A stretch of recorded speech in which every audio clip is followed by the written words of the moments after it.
साथीहरू हामी कुरा गर्छौँ नि वर्गीय समानता भनेको के हो भनेर हामी कुरा गर्छौँ है। त्यसको उदाहरण भनेको के हो भने चाहिँ अब हेर्नुहोस् है, यो सबै बस्तीहरू हो। यसमा चाहिँ को धनी को गरिब भन्ने केही पनि हुँदैन। सबैको एउटै नाचको एक नाचको घर हुन्छ। यो पब्लिक बस्ती हो। यसमा चाहिँ सबै उता देख्नु भएको छ नि, उता सेक्युरिटी गार्ड हो होइन। त्यसपछि म आज तपाईँलाई एउटा सानो पब्लिक पार्क देखाउँछु। हरेक बस्तीको बिचमा एउटा पार्क हुन्छ है। हरेक बस्तीको बिचमा एउटा पार्क हुन्छ। यो पब्लिक पार्क हो। हेर्नुहोस्, यहाँ कुनै सुरक्षाकर्मी केही पनि हुँदैन। पहिला त यो त एउटा सिम्पल एकदमै गाउँको भन्दा पनि हुन्छ, गाउँको पार्क हो होइन। यसमा केही पनि हुँदैन, सेक्युरिटीहरू राखिएको हुँदैन। तैपनि हेर्नुहोस् है, पार्कहरू कति राम्रो छ। यो चाहिँ डस्टबिन हो होइन, फोहोरहरू हाल्नलाई। अब यो बस्ने ठाउँ भइहाल्यो। यो सबै लाइटहरू सबै पार्कमा राति अहिले कोही पनि मान्छे छैन, त्यही भएर म भिडियो बनाइरहेको छु।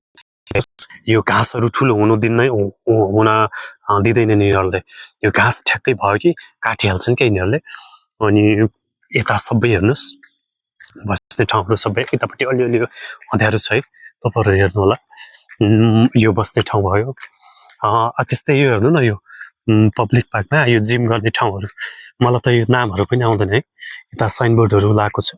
यता के भनेर बिरालो हेर्नुहोस् त, बिरालो यताको राष्ट्रिय जनावर हो है। फेरि यो बिरालो हो।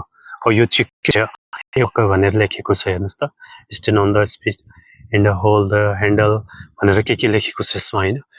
यो अब यो दगुर्ने ठाउँ हो मलाई लाग्छ। यसमा केही पनि हुँदैन। नेपालमा भइसक्यो भए उहिले यो उठाएर घर पुर्याउँथ्यो होला। यता चाहिँ त्यस्तो केही पनि हुँदैन। एकदमै सेफ छ भएर पनि। हेर्नुहोस् यता कस्तो क्लिन छ नि यो ठाउँ। बस्ने ठाउँ भयो, ठाउँ ठाउँमा डस्टबिनहरू है।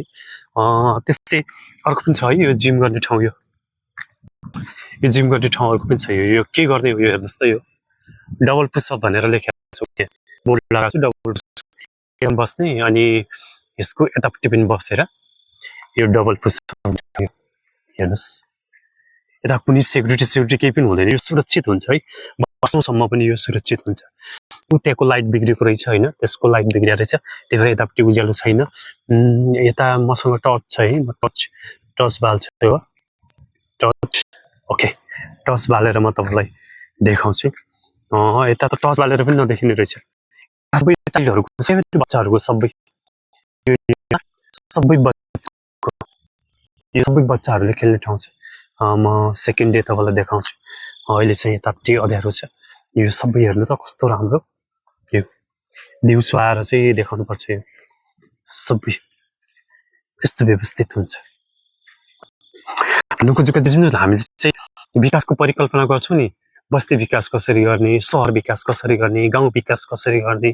यी साना कुराहरूले चाहिँ गाउँको बस्तीको सौन्दर्यता बढाउँछ र पब्लिकले चाहिँ सुविधा भएको महसुस गर्छ भने चाहिँ। सेकेन्ड कुरा, हामी कुन डिसिप्लिनमा हिँडिरहेको छौँ, हाम्रो डिसिप्लिन के छ भन्ने कुरा पनि यहाँबाट प्रष्ट हुन्छ।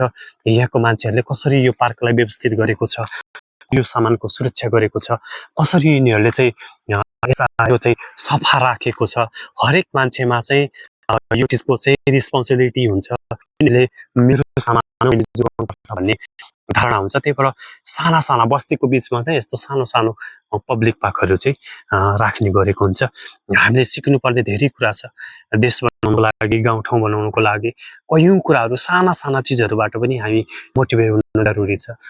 त्यसैले चाहिँ मलाई लाग्छ जति पनि अहिले गाउँठाउँ विकासका लागि मान्छेहरू जति पनि उठ्नु भएको छ, उहाँहरूले चाहिँ केही ठाउँ घुम्नु, देख्नु, उदाहरणका लागि नै बुझ्नु पनि आवश्यक छ जस्तो मलाई लाग्छ है।